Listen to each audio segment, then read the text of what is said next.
Hi everyone, നമ്മളിപ്പോൾ Mudumalai tiger റിസർവിലൂടെ forest safari ലക്ഷ്യമിട്ടുള്ള യാത്രയിലാണ്. നമ്മളവിടെ എത്തിയപ്പോൾ ഏകദേശം ഒരു 3:30 മണിയായിട്ടുണ്ടായിരുന്നു. 2 മണി തൊട്ട് 6 മണി വരെയാണ് വൈകുന്നേരത്തെ സ്ലോട്ടുള്ളത്.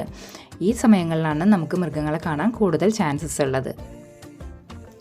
വലിയവർക്ക് 350 രൂപയും കുട്ടികൾക്ക് 175 രൂപയാണ് ടിക്കറ്റ് ചാർജ് വരുന്നത്. ടിക്കറ്റ് കിട്ടാൻ കുറച്ച് ഡിലേ വന്നതുകൊണ്ട് തൊട്ടപ്പുറത്തുള്ള മ്യൂസിയത്തിലൊന്ന് കയറി. മ്യൂസിയത്തിനുള്ളിലെ കാഴ്ച വളരെ ഇൻട്രസ്റ്റിംഗ് ആയിരുന്നു കേട്ടോ.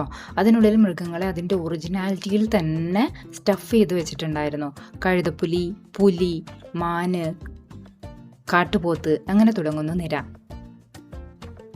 കുട്ടികൾക്കത് വളരെ ഇൻട്രസ്റ്റിംഗ് ആയിട്ട് തോന്നി. ഏകദേശം ഒരു 20 മിനിറ്റ് വെയിറ്റിങ്ങിന് ശേഷമാണ് നമുക്ക് ഫോറസ്റ്റ് സഫാരിക്കുള്ള വണ്ടി വന്നത്. കാടിനുള്ളിലൂടെ ഏകദേശം 1.5 മണിക്കൂറോളം യാത്രയുണ്ട്. ജംഗിൾ സഫാരിയിൽ ലെക്ക് വളരെ ഇമ്പോർട്ടൻ്റ് ആയിട്ടുള്ളൊരു കാര്യമാണ്. നമുക്ക് ലെക്ക് ഉണ്ടെങ്കിൽ മാത്രമേ നമുക്ക് മൃഗങ്ങളെ കാണാൻ സാധിക്കുകയുള്ളൂ. നമ്മൾ പോയപ്പോൾ നമ്മൾ സാധാരണയായി കാണുന്ന മാന്, മയിൽ, കാട്ടുപോത്ത് ഇങ്ങനത്തെ ഐറ്റംസിനെ മാത്രമാണ് നമ്മൾ കണ്ടത്. എന്നാൽ ഞങ്ങളെ സംബന്ധിച്ച് ഇന്നൊരു ലക്കി ഡേ ആയിരുന്നു. ജംഗിൾ സഫാരി കഴിഞ്ഞ് തിരിച്ചു പോരുന്ന വഴിക്ക് ഞങ്ങൾ റോഡരികിൽ കരടിയെ കണ്ടു.